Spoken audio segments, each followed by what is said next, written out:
Hi hello నమస్తే అందరు ఎట్లున్నారు మస్తున్నారులే ఈరోజు నేనైతే ఆలు మసాలా కర్రీ చేస్తున్నానండి. దోశ చపాతి పూరి వీటన్నిటిలోకి అయితే మంచి కాంబినేషన్, చాలా బాగుంటుంది టేస్ట్ అయితే. దానికోసం అయితే ఆలుగడ్డలు ముందుగానే ఉడికించి పక్కకు పెట్టుకోండి. 2 ఉల్లిపాయలు కొద్దిగా పచ్చిమిర్చి కరివేపాకు అయితే రెడీగా పెట్టుకోండి.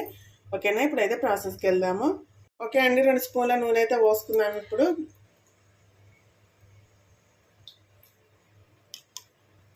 కొద్దిగా ఆవాలు వేస్తున్నాను, కొద్దిగా జీలకర్ర వేసుకోండి, అలాగే కొద్దిగా శనగపప్పు వేసుకోండి. శనగపప్పు కొద్దిగా ఎక్కువ వేసుకుంటే బాగుంటుందండి, మంచిగా వేయించండి శనగపప్పుని అయితే. కొద్దిగా మినప్పప్పు వేస్తున్నాను, 2 ఎండుమిర్చి చీలికలు వేసుకోండి. ఇప్పుడు వీటిని అయితే మంచిగా ఫ్రై చేసుకోండి, మంచి స్మెల్ వస్తుందండి. శనగపప్పు మినప్పప్పు వేయించేటప్పుడైతే నూనెలో ఫ్రై అవుతుంది, మంచి స్మెల్ వస్తుంది. చూడండి, ఇవైతే మంచి ఇట్లా రెడ్ కలర్కి రావాలండి. ఇలా వచ్చిందంటే ఇప్పుడు ఉల్లిపాయలు వేసుకుందాము. కట్ చేసిన ఉల్లిపాయ ముక్కలు వేసుకోండి.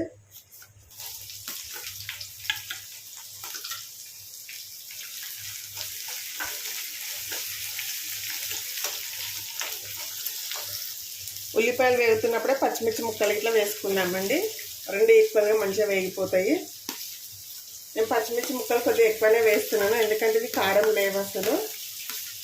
మీకు కారం ఉంటే ఒక 2-3 వేసుకోండి, సరిపోతుంది. కొద్దిగా సాల్ట్ వేసుకున్నాము, పచ్చిమిర్చి వేసినాం కదా చేదు అవుతుంది.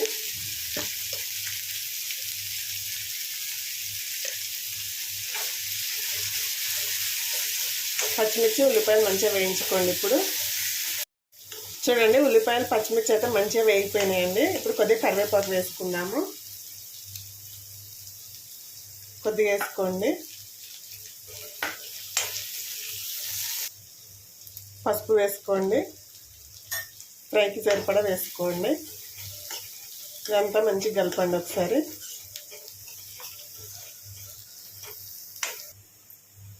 చూడండి, మంచిగా వేగిపోయింది కదా. ఇప్పుడు మనం ఉడికించుకున్న బంగాళాదుంపని వేసుకుందాము. ఇలా మెత్తగా అనుకొని వేయండి, చాలా బాగుంటుంది తినేటప్పుడు. పిల్లలు అయితే చాలా ఇష్టంగా తింటారు కదా.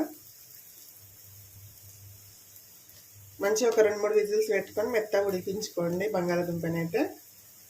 ఇట్లా చేతితో అనుకుంటేనే ఈజీగా నలిగిపోతుంది.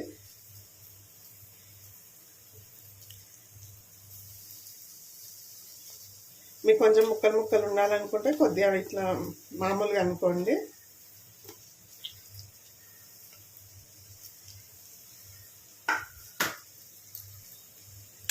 చూడ ఆలుని అయితే మొత్తం మెలిపి వేసుకున్నాం కదా. ఇప్పుడు ఒకసారి కలుపుకోండి మంచిగా మొత్తము. చూస్తుంటే కలర్ చూడండి ఎంత బాగా వస్తుందో కదా. చపాతీ దోశకైతే సూపర్ అంటే సూపర్ ఉంటుంది ఫ్రెండ్స్.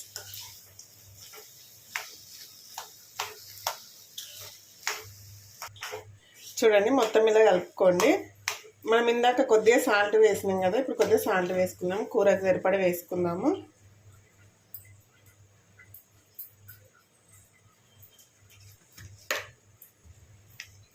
సరిపడా సాల్ట్ వేసుకుందాము. కొద్దిగా ధనియాల పొడి వేసుకోండి, ఒక 1/2 టీ స్పూన్ వేసుకోండి, చాలా బాగుంటుందండి. కొద్దిగా వేయించిన జీలకర్ర పొడి మొత్తం మంచిగా కలుపుకోండి ఒకసారి. వేడివేడికి చపాతీలో పెట్టుకొని తినాలి కానీ అద్భుతంగా ఉంటుంది.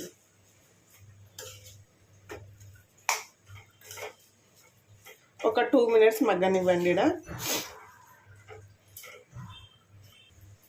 ఓకే అండి, ఫైనల్గా కొద్దిగా కొత్తిమీర వేసేసుకుందాము. ఆలు మసాలాను అయితే రెడీ అండి. వీడియో నచ్చితే ఒక లైక్ చేయండి, షేర్ చేయండి, అలాగే మన ఛానల్ని సబ్స్క్రైబ్ చేసుకొని సపోర్ట్ చేయండి ఫ్రెండ్స్. ఓకేనా మరి, బాయ్. చూడండి ఎంత బాగా వచ్చిందో కదా. టేస్ట్ ఇట్లా అంతే బాగుంటుందండి, తప్పకుండా ట్రై చేయండి.